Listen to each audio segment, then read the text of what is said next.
ராஜி சொல்கிற விஷயம் செய்கிற விஷயம் சரிதான் அப்படின்னு நினைக்கிறவங்க நம்ம வீடியோக்கு லைக் பண்ணிக்கோங்க. லாஸ்ட் எபிசோடில் எதோட முடிச்சிருந்தாங்க அப்படின்னா, ராஜி கதிர்கிட்ட ரொம்ப கோவமாக ஆர்கியூமெண்ட் பண்ணிக்கிட்டு இருந்தாங்க. அவங்க என்ன சொல்ல வர்றாங்க அப்படின்னா, நீ மட்டும் எதற்காக எனக்கு கஷ்டப்படணும், கல்யாணம் உன் விருப்பம் இல்லாமல் தான் நடந்தது, என்ன உனக்கு பிடிக்கலை, ஸோ அப்படி இருக்கும்போது நீ கொடுக்குற பணம் மட்டும் எதுக்கு வேணும், நீ என்னை அசிங்கப்படுத்துகிற, எதை வச்சு அசிங்கப்படுத்துகிற அப்படின்னா பணத்தை கொடுத்து தான் நீ என்னை அசிங்கப்படுத்துகிற, எனக்கு பணம் மட்டும்தான் முக்கியம் அப்படின்னா நான் எதற்காக இங்கே வந்திருக்கணும், நான் எங்கள் அப்பா வீட்டிலே இருந்திருப்பேனே, ஏதாவது ஒரு பொய் சொல்லி ஏதாவது ஒரு காரணத்தை சொல்லி நான் திருச்செந்தூர் வந்தேன் அப்படின்னு சொல்லி ஏதோ சொல்லி சமாளித்து நான் எங்கள் அப்பா வீட்டிலே இருந்திருப்பேனே, அத்தை கல்யாணம் பண்ணி வச்சாங்க, நமக்கு கல்யாணம் ஆயிடுச்சு, ஸோ நான் இங்கே இருக்கேன் அப்படின்னா நீ மட்டும் கஷ்டப்பட்டுக்கிட்டு இருக்க, அந்த கஷ்டத்தில் என்னோட பங்கு அப்படின்னு நிறையா இருக்குது. ஸோ அப்படி இருக்கும்போது நான் எதற்காக உங்ககிட்ட பணம் வாங்கணும், என்னோட சின்ன சின்ன தேவைகளுக்கு நான் வேலை பார்த்து நான் சம்பாரிச்சுக்கிறதுல என்ன தப்பு இருக்குது, அப்படி என்ன உனக்கு பிரச்சனை அப்படின்ற மாதிரி கேட்குறாங்க. இவங்க கேட்குற கேள்வி எந்த வகையிலும் தவறு குற்றம் சொல்லிட முடியாது, அந்த அளவுக்கு இருந்தது. கதிர் என்ன சொல்ல வர்றாரு அப்படின்னா, நான் உனக்கு பணம் கொடுக்குறேன்னு சொன்னல அப்படின்ற மாதிரி சொல்லும்போது, அதற்கு ராஜி என்ன சொல்கிறாங்க அப்படின்னா, உன் பணம் யாருக்கு வேணும், நீ செய்கிற விஷயங்கள் சொல்கிற விஷயங்கள் எல்லாத்த விட நீ எனக்கு பணம்னு கொடுக்குற பார்த்தியா, அதுதான் எனக்கு அசிங்கமாக இருக்குது. எங்கள் அப்பா பேசின பேச்சை விட இன்னைக்கு மாமா பேசின பேச்சை விட இது எல்லாத்தையும் தாண்டி என்னை எது அசிங்கப்படுத்துது, எது அவமானப்படுத்துது அப்படின்னா நீ கொடுக்குற காசு, நீ கஷ்டப்பட்டு வேலை செய்கிற, நீ கஷ்டப்பட்டு எல்லாம் பண்ணுற, எல்லாம் எதற்காக பண்ணுற, எனக்காக பண்ணுறேன் அப்படின்னு நீ எல்லார்கிட்டையும் சொல்கிற பார்த்தியா, அதுதான் எனக்கு அசிங்கமாக இருக்குது. நீ பண்ணு, நீ என்னமோ பண்ணிட்டு போ, அதை பற்றி எனக்கு கவலையே கிடையாது. நீ நைட்டு வேலை பாரு, பகலில் வேலை பாரு, நீ கார் டிரைவராக போ, லாரி டிரைவராக போ, நீ என்ன வேணா பண்ணிக்கோ, எதற்காக நான் எனக்காக கஷ்டப்படுறேன் அப்படின்னு நீ சொல்கிற, நீ உனக்காக கஷ்டப்பட்ட, நீ உனக்காக கஷ்டப்பட்டுக்கோ, நீ எதுக்கு என்னை இன்க்ளூட் பண்ணுற, நீ என் விஷயத்தில் நீ தலையிடாத அப்படின்ற மாதிரி ஒரு நியாயமான கேள்வியை கேட்குறாங்க. எனக்காக கஷ்டப்பட்டேன் அப்படின்னு சொல்லிக்கிட்டே நீ எதற்காக வேலை பார்க்குற, எனக்கு என்ன தேவையோ அதை நான் வாங்கிக்கிறேன், நான் சம்பாதிக்கிறேன் அப்படின்ற மாதிரி அவங்க ஆர்குமெண்ட் ரொம்பவே சரியாக வைக்கும்போது கதிரால் அதற்கு பதில் சொல்ல முடியல. அப்போ அவங்க ஃபைனலாக என்ன சொல்ல வர்றாங்க அப்படின்னா, இந்த எல்லா பிரச்சனையும் காரணம் எங்கள் வீட்டு ஆட்கள் தானே, அவங்கள்ட்ட போய் நான் பேசிக்கிறேன், இதுக்கப்புறம் இந்த விஷயத்தில் நான் எப்படி மெயின்டைன் பண்ணணுமோ நான் அப்படி பண்ணிக்கிறேன், இதுக்கப்புறம் நான் இந்த வீட்டில் இருக்க மாட்டேன், நான் எங்கள் வீட்டுக்கு போகிறேன் அப்படின்னு சொல்லிட்டு ரொம்பவே ஆக்ரோஷமாக கிளம்பி போகிறாங்க. அப்போ மீனா ஃபோன் பேசிக்கிட்டு இருக்காங்க வாசல்லேருந்து. இப்போ ராஜு போகிறத பார்த்து இதுக்கு இவ்வளோ கோவமாக போகிறா அப்படின்னு சொல்லி பார்க்குறாங்க. அந்நேரம் கதிரும் வேகமாக வர்றாரு. அப்போ கதிரை பிடிச்சி கேட்குறாங்க, என்னப்பா என்னாச்சு அப்படின்ற மாதிரி கேட்கும்போது, இல்லை நீ ரெண்டு பேருக்கு இடையில சண்டை, அதில் என்ன சொல்கிறா அப்படின்னா அவங்க வீட்டில் போய் பேச போகிறேன் அப்படின்னு சொல்லி போயிருக்கா அப்படின்ற மாதிரி சொல்ல மீனா ஷாக் ஆகிட்டாங்க. ஐயோ போச்சு, ஏற்கனவே இருக்கிற பிரச்சனை போதாது அப்படின்னு இது என்ன புது பிரச்சனை இருக்குது அப்படின்னு சொல்லி அவங்களும் ஷாக் ஆகிட்டு கூப்பிடுறாங்க, ராஜி இங்கிட்டு வந்துரு, ராஜி வேணாம் இங்கே வேணாம் அப்படின்னு சொல்கிறாங்க. ஆனால் ராஜி அங்கே போய் நின்றுக்கிட்டு கெத்தா, அப்பா அம்மா வெளியே வாங்க, யார் இருக்கீங்க வீட்டில், யார் வீட்டில் அப்படின்ற மாதிரி கேட்டு அவங்க அங்கே சண்டை போட்டுக்கிட்டு இருக்காங்க. ஸோ கூப்பிட்டு பார்க்குறாங்க, யாருமே வர்ற மாதிரி தெரியல. கொஞ்ச நேரத்தில் 3 பேரும் வராங்க, பாட்டி அப்புறமே இவங்க அம்மா மாறி எல்லாரும் நிற்கும் போது, என்ன நினச்சிக்கிட்டு இருக்கீங்க உங்கள் மனசில், உங்கள் வீட்டு ஆம்பளைங்களுக்கு வேறு வேலையே கிடையாதா, நான் என்ன பண்ணுறேன் அப்படின்னு பார்க்குறது தான் வேலையா அப்படின்ற மாதிரி கேட்குறாங்க. அதற்கு பாட்டி கேட்குறாங்க, என்னப்பா என்னாச்சு, என்ன பிரச்சனை, ஏன் இப்படி கோவமாக கத்திக்கிட்டு இருக்க அப்படின்னு கேட்கும்போது, அம்மாவோட முகம் ஏன் இப்படி இருக்குது, அம்மா சரியாக சாப்பிட்லையா, அம்மா முகமே சரி கிடையாது அப்படின்னு கேட்கும்போது, அம்மாவுக்கு உடம்பு சரியில்லை அப்படின்ற மாதிரி சொல்கிறாங்க. அவங்களுக்கு என்னாச்சு, அவங்களுக்கு என்ன பிரச்சனை அப்படின்ற மாதிரி கேட்கும்போது, அம்மாவுக்கு 2-3 நாளாகவே உடம்பு சரியில்லை, அவங்க கொஞ்சம் டயர்டாக தான் இருக்கிறாங்க அப்படின்னு சொல்லும்போது, ஆஸ்பத்திரி கூட்டு போகலாம்ல அப்படின்ற மாதிரி ராஜு சொல்கிறாங்க. நான் அக்கா கிட்ட சொல்லிட்டேன் வாங்க அக்கா ஆஸ்பத்திரி போகலான்னு, ஆனால் அக்கா வர்ற மாதிரி தெரியல அப்படின்ற மாதிரி சொல்லவும், ஏன் நீங்கள் தான் இவ்வளோ பேசுகிறீங்களே, அம்மாவை கூட்டு போக வேண்டியதானே, அப்பா என்ன பண்ணிடுவார் அப்படின்ற மாதிரி கேட்குறாங்க. கேட்டுட்டு இப்போ எங்கே உங்கள் ஹஸ்பண்ட் அப்படின்ற மாதிரி கேட்கும்போது, கோயிலுக்கு போயிருக்காங்க. எந்த கோயிலுக்கு, முருகன் கோயிலுக்கு, சரி ரைட் நான் அங்கே போய் பார்த்துக்கிறேன். என்னடி என்ன பிரச்சனை என்னாச்சு அப்படின்னு கேட்கும்போது, நான் அங்கே போய் பேசிக்கிறேன்னு சொன்னேன்ல, அவங்க நான் பேசுவேன், நான் கொஞ்ச நேரத்தில் அவங்க என்ன பிரச்சனை அப்படின்றத அவங்களே சொல்லுவாங்க, நீங்கள் அவங்ககிட்டயே கேட்டு தெரிஞ்சுக்கோங்க அப்படின்னு சொல்ல, காந்திமதிக்கு தாங்க ரொம்ப ஷாக்கு. ஐயோ இவன் என்னடா தேவையில்லாமல் புதுசாக ஒரு பிரச்சனையை கிளப்புறாளே அப்படின்னு சொல்லிட்டு ரொம்பவே அதிர்ச்சி ஆகிட்டாங்க. ஸோ அதனால் இப்போ வடிவு என்ன சொல்கிறாங்க அப்படின்னா, வேணாண்டி எந்த பிரச்சனையும் பண்ணாத, நீ எதுக்கு தேவையில்லாத பிரச்சனை பண்ணிக்கிட்டு இருக்க, எதுவும் சண்டையா பஞ்சாயத்தா அப்படின்ற மாதிரி கேட்குறாங்க. ராஜு எதையுமே சொல்கிற மாதிரி இல்லை, நான் எங்கே பேசுகிறோமோ நாங்கள் பேசிக்கிறேன், நான் பார்த்துக்கிறேன் அப்படின்னு சொல்லிட்டு ராஜு கிளம்பிட்டாங்க. நேரம் விறுவிறுன்னு போகிறாங்க. அப்போது மீனாவும் நம்ம கதிரும் பேசிக்கிறாங்க, என்னடா என்னாச்சு, இப்போயாவது போய் தடுடா, என்னடா பண்ணிக்கிட்டு இருக்க அப்படின்ற மாதிரி கேட்கும்போது, அவர் என்ன சொல்கிறார் அப்படின்னா, சரிங்க நீ நான் போய் பேசுகிறேன் அப்படின்னு சொல்லிட்டு ஓடுறாரு. இதற்கு இடையில இந்த விஷயத்தை எப்படியாவது அத்தைக்கிட்ட போய் சொல்லிடணும் அப்படின்னு சொல்லி மீனா பண்ணுற விஷயங்கள் இருக்கே பார்க்குறதுக்கே செம்ம ஃபன்னாக செம்ம காமெடியாக இருந்துச்சு அப்படின்னு சொல்லலாம். இன்றைக்கி பாண்டியன் வேலை விட்டு கொஞ்சம் சீக்கிரமாகவே வந்துடுறாரு. உட்காந்துருக்கும்போது மீனா என்ன பண்ணுறாங்க அப்படின்னா அத்தைகிட்ட போய் இந்த விஷயத்த சொல்லிடலாம் அப்படின்னு சொல்லி போகிறாங்க. அப்போ தங்கமயிலும் பக்கத்தில் இருக்கிறாங்க. ஐயோ, தங்கமயிலை வச்சுட்டு சொல்ல முடியாது. அப்போ என்ன கேட்குறாங்க அப்படின்னா, என்கிட்ட ஒரு ட்ரெஸ் இருக்குது, அதுக்கு எந்த ப்ளவுஸ் சரியாக இருக்கும், நீங்கள் வந்து எடுத்து கொடுங்க, எந்த கலர் போட்டால் கரெக்டாக இருக்கும் அப்படின்ற மாதிரி கேட்கும்போது, என்னடி இதை போய் என்கிட்ட கேட்டுக்கிட்டு இருக்க, தங்கமயில்கிட்ட கேளு, அவள் சொல்லுவா, அவள் எல்லாத்தையும் கரெக்டாக பண்ணுவா அப்படின்ற மாதிரி கோமதி சொல்கிறாங்க.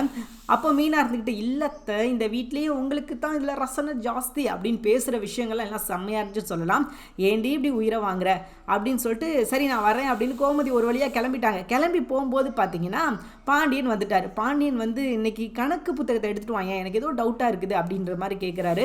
அப்போ கோமதி என்ன சொல்கிறாங்க அப்படின்னா, நீங்கள் நைட்டு தானே கணக்கு பார்ப்பீங்க எப்பயும், இப்போ என்ன பகல்லே கேட்டுக்கிட்டு இருக்கீங்க அப்படின்ற மாதிரி கேட்கும்போது, இல்லைப்பா ஏதோ எனக்கு இடிக்கிற மாதிரியே இருக்குதே, நீ எடுத்துகிட்டு வாங்க, நான் ஒரு தடவை செக் பண்ணுவேன் அப்படின்னு சொல்லும்போது தான் இவங்க 2 பேரும், அதாவது நம்ம மீனாவுக்கு வந்து அதிர்ச்சி, ஐயோயோ இந்த விஷயத்தை நான் எப்படியாவது சொல்லியே ஆகணுமே, இல்லைனா என் தலையே வெடிச்சிடுமே அப்படின்னு சொல்லி அவங்க எப்படியாவது இந்த விஷயத்தை அத்தைக்கிட்ட போட்டுடணும் அப்படின்னு சொல்லி அவங்க ரொம்ப துடிச்சிக்கிட்டு இருக்காங்க. ஆனால் அதற்கான சந்தர்ப்ப சூழ்நிலை அமையவே மாட்டேங்குது. பாண்டியனும் வந்துட்டார் அப்படின்றதுனால அவரை தாண்டி எதையும் சொல்லிட முடியாது. அவருக்கு தெரிஞ்சால் அது தனியாக அது ஒரு பெரிய பிரச்சனையாயிரும் அப்படின்றதுனால, சரி இப்போதைக்கு நீ போய் கணக்கு பாருங்க அப்படின்னு சொல்லிட்டு சொல்கிறாங்க. அப்போ போய் நீ போய் உருளைக்கிழங்க வெட்டி வைமா அப்படின்னு சொல்லி கோமதி சொல்லி மீனாவை அனுப்பிடுறாங்க. மீனா போய் வேலை பார்க்க முடியல. இப்படி ஒரு சம்பவம் நடந்துக்கிட்டு இருக்கு, பிரச்சனை போய்கிட்டு இருக்குது. எங்கேயாவது ஒரு சின்ன தப்பு நடந்தாலும் இது எவ்வளோ பெரிய பிரச்சனையாக மாறும் அப்படின்றது நல்லா தெரியும் மீனாவுக்கு. அதனால எப்படியாவது சொல்லிடணும் அப்படின்னு சொல்லி அவங்க முயற்சி பண்ணும்போது அதை தடுக்கவே முடியல. அதுக்கப்புறம் பார்த்தீங்கன்னா பாண்டியன் கணக்கெல்லாம் பார்த்து முடிக்கிறாரு. அதில் பெருசாக எந்த சிக்கலும் இல்லை அப்படின்னு தெரிய வருது. அதுக்கப்புறம் கோமதியை விடுறாரு. கோமதி போகிறாங்க. அதே நேரம் தங்கமயில் அதே இடத்துல தான் சமையல் பண்ணிக்கிட்டு இருக்காங்க. அப்போ தங்கமயிலுக்கு அவங்க அம்மா ஃபோன் போட தங்கமயில் அங்கேருந்து கிளம்பி போயிடுறாங்க. இப்போ கோமதி தான் அங்கே இருக்கிறாங்க. கோமதி கிட்ட நடந்த விஷயத்தை எல்லாத்தையும் சொல்ல கோமதிக்கு அவ்வளோதாங்க தூக்கி வாரி போட்டுருச்சு. என்ன பண்ணுறதுனே தெரியல. அவங்க ரொம்பவே ஷாக் ஆகிட்டாங்க அப்படின்னு சொல்லலாம். இந்த விஷயம் மட்டும் வெளியே தெரிஞ்சது அப்படின்னா எவ்வளோ பெரிய பிரச்சனையாகும் அப்படின்றத கோமதிக்கு நல்லாவே தெரியும். அதனாலேயே பாதி அவங்க வந்து அப்செட் ஆகிட்டாங்க. இந்த விஷயத்தை எல்லாத்தையும் பண்ணது அவங்க தான் அப்படின்ற ஒரு குற்ற உணர்வு அப்படின்றத விட ஒரு பயம் இருக்கும். அவங்க வந்து நல்லதுன்னு நினச்சி பண்ணாலும் இவங்க எல்லாரும் சேர்ந்து அதை நல்லதாவா பார்ப்பாங்க, அதை ஒரு பிரச்சனையாக பார்ப்பாங்க, அதை எப்படி பிரச்சனையாக்கலான்னு பார்ப்பாங்க அப்படின்ற ஒரு எண்ணம் அவங்களுக்கு இருக்குது. அதனால அவங்க ரொம்பவே ஷாக் ஆகிட்டாங்க. எப்படி தான் இந்த பிரச்சனையை சமாளிக்கிறது அப்படின்ற ஒரு எண்ணம் அவங்களுக்குள்ளே வந்துருச்சு. ஸோ அடுத்து அவங்க என்ன பண்ண போகிறாங்க, கதிரை நினச்சி பயந்துக்கிட்டு இருக்காங்க. இவன் போய் கரெக்டாக கூட்டு வந்துடுவானா, அவளை பேசி சரி பண்ணிடுவானா அப்படின்ற ஒரு பயம் அவங்களுக்கு இருக்குது.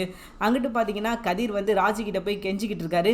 என்ன ராஜு எங்கே போகிற, என்ன ஆச்சு அப்படின்னு சொல்லி கேட்டுக்கிட்டு இருக்காரு. ராஜு வந்து அதெல்லாம் நான் ஏற்கனவே சொன்னல, நான் எங்கே போகிறேன்ட்டு, எங்கள் அப்பாவை போய் பார்த்து நடந்த விஷயத்தை எல்லாத்தையும் நான் சொல்ல போகிறேன், எப்படி எனக்கு கல்யாணம் நடந்தது அப்படின்ற உண்மை நான் சொன்னேன் அப்படின்னா இதுக்கப்புறம் நம்ம விஷயத்தில் அவர் தலையிடவே மாட்டார், நீங்கள் பாட்டுக்கு நிம்மதியாக இருக்கலாம் அப்படின்ற மாதிரி சொல்ல, இங்கிட்டு பார்த்தீங்கன்னா மீனா கோமதி எல்லாம் ஒரு பயத்திலே இருக்கிறாங்க. அதே மாதிரி அங்கே 3 பேரும் நம்ம பாட்டியாக இருக்கட்டும், காந்திமதி, வடிவு, மாறி, இவங்களுக்கும் பெரிய பயமாக இருக்குது.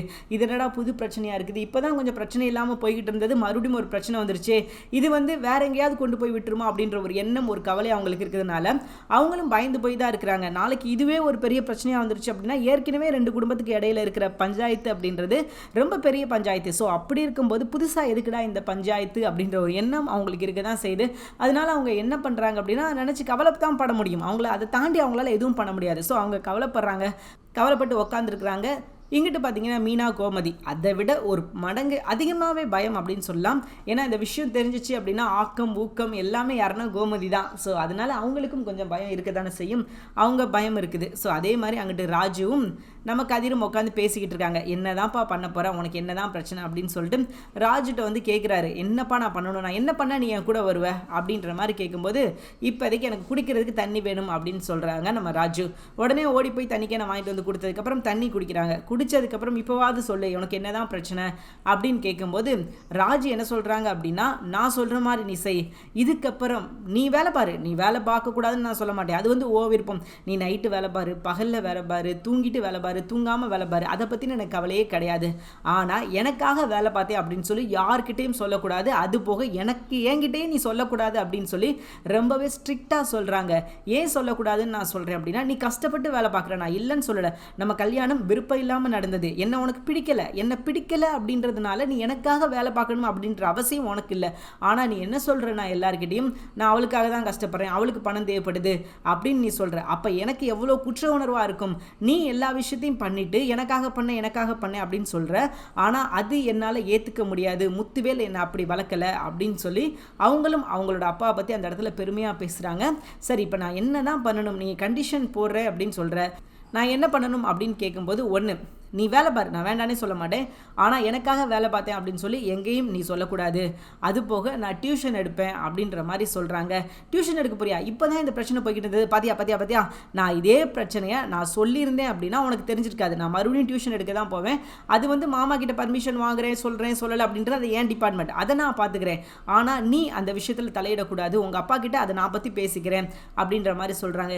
இல்லை ராஜி, டியூஷன் எடுக்கிற விஷயம் நீ எனக்கு காசு கொடுக்க வேணாம், உங்ககிட்ட இருந்து நான் ஒரு பைசா கூட வாங்க மாட்டேன் அப்படின்னு சொல்லி ராஜு ரொம்பவே ஸ்ட்ரிக்டாக சொல்கிறாங்க. சரி நீ மேலே சொல்லு அப்படின்ற மாதிரி சொல்லிடுறாங்க. நீ நைட்டு வேலை பார்த்தாலும் சரி, பகலில் வேலை பார்த்தாலும் சரி, அதை பற்றின ஐ டோன்ட் கேர். நீ உனக்கு வந்து எனக்கு என்னைக்கு பிடிக்குதோ இல்லை என்னைக்கு நீ உன்னோட மனைவியாக ஏற்றுக்கிறியோ அது வந்து நம்ம அன்னைக்கு பார்த்துக்கிறோம். அது வரைக்கும் இந்த மாதிரி விஷயத்தில் நீ எதுலேயுமே தலையிடக்கூடாது அப்படின்ற மாதிரி ராஜு ஸ்ட்ரிக்டாக சொல்லிடுறாங்க. உண்மையிலே ராஜு இன்னைக்கு பேசுன விஷயங்கள் எல்லாமே சரிதான்.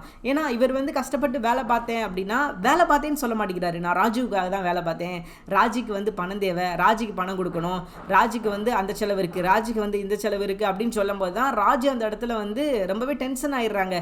எதுக்காக நீ எனக்காக கஷ்டப்படுற, என்னதான் உனக்கு பிடிக்காத கல்யாணம் தானே, நீ எதுக்காக கஷ்டப்படணும் அப்படின்றத ரொம்ப ஆணித்தனமாக சொல்லிட்டாங்க. அது போக நான் டியூஷன் எடுக்க போகிறேன் அப்படின்னு சொல்லியிருக்கிறாங்க. ஸோ இதுவும் எல்லாமே சூப்பரான விஷயம் தான். ராஜி செஞ்ச விஷயங்களில் சொன்ன விஷயங்களில் எந்த தப்பும் கிடையாது, எந்த ஒரு மாற்று கருத்தும் கிடையாது. உண்மையிலே ஒரு வரவேற்க வேண்டிய விஷயம்.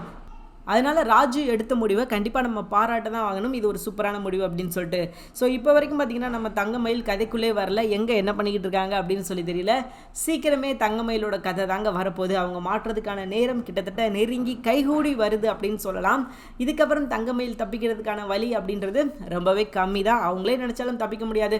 அந்த மாதிரி ஒரு சிக்கலில் வந்து அவங்க மாட்டியிருக்காங்க அப்படின்றது தான் இந்த இடத்துல நம்ம நிதர்சனமான உண்மையாக பார்க்கப்படுகிறது. இது ஒரு பக்கம் போய்கிட்டு இருந்தாலும் இன்னொரு பக்கம் பார்த்திங்கன்னா அங்கே மீனா அவங்களும் பயந்துக்கிட்டு தான் இருக்காங்க. ஸோ அவங்களும் என்னடா நடக்க போது, இவங்க பேசி சண்டையை முடிச்சிடுவாங்களா அப்படின்னு சொல்லிட்டு பார்க்கும்போது ராஜி சொன்ன கண்டிஷனுக்கு எல்லாத்துக்குமே ஒத்துக்கிட்டதுனால கதிர் ஒத்துக்கிட்டாரு. ஓகேம்மா நீ என்ன வேணாமா பண்ணிக்கோ, நான் இதுக்கப்புறம் உன் பேரை யூஸ் பண்ண மாட்டேன் அப்படின்னு ஒத்துக்கிட்டாரு. அதனால் ராஜியும் அந்த பிரச்சனையை அதோட முடிச்சுட்டு 2 பேரும் வர்றாங்க. இதை பார்த்த கோமதிக்கு ரொம்ப அதிர்ச்சி. என்ன அப்படின்னா வர்றாங்களே, ஒருவேளை எல்லா விஷயத்தையும் சொல்லியிருப்பாங்களோ, பிரச்சனை பெரிய பிரச்சனையாக மாறி இருக்குமோ அப்படின்ற ஒரு பயம் அவங்களுக்குள்ளே இருந்துட்டு போய் கேட்கும்போது என்ன கேட்குறாங்க அப்படின்னா, என்னாச்சு பிரச்சனை ஒரு வழியாக முடிஞ்சிருச்சா, இல்லை நீ போய் சொல்லிட்டியா, எங்கள் அண்ணன் வர்றாரா, இப்போ எங்கள் வீட்டுக்காருக்கு தெரிஞ்சிருமா பிரச்சனையா, அப்படி இப்படின்னு சொல்லி எக்கச்சக்க விஷயங்கள் கேட்கும்போது இல்லைம்மா இல்லை தயவு செஞ்சு கொஞ்சம் பொறுங்க, இந்த பிரச்சனை அந்த அளவுக்கு போகலை, எங்களுக்குள்ளேயே நாங்கள் பேசி முடிச்சிட்டோம், சில கண்டிஷன் மட்டும் போட்டிருக்கோம், அவ்வளோதான், அதுக்கப்புறம் பெருசாக எந்த விஷயமும் கிடையாது அப்படின்ற மாதிரி நம்ம கதிர் சொல்லிடுறாரு. இப்போ தாங்க கோமதிக்கும் சரி மீனாவுக்கும் சரி பாதி உயிர் வருது அப்படின்னு சொல்லலாம். ஏன்னா அவ்வளோ தூரத்துக்கு பயந்து போயிருந்தாங்க. இது எவ்வளோ பெரிய பிரச்சனையாக மாறும் அப்படின்ற ஒரு எண்ணம், ஒரு பயம் அவங்களுக்கு இருந்தது. இந்த பிரச்சனை இதோட முடிஞ்சிருச்சு அப்படின்னு சொல்லும்போது அவங்களுக்கு ஒரு சின்ன சந்தோஷம் கிடைக்கும். அப்பாடா இந்த பிரச்சனை இதோட முடிஞ்சிருச்சா, இதுக்கப்புறம் இந்த பிரச்சனை கிடையாது அப்படின்னு அவங்க முடிச்சிருக்கலாம். ஆனால் கோமதியும் ஒவ்வொரு விஷயத்தில் ராஜீவை படக்கு பேசிடுறாங்க. அதனாலேயே ராஜீவ் வந்து அப்செட் ஆயிடுறாங்க. இனிமேல் கோமதி அப்படி பேச மாட்டாங்க அப்படின்னு நம்பலாம். தேங்க்யூ ஃபார் வாட்சிங்.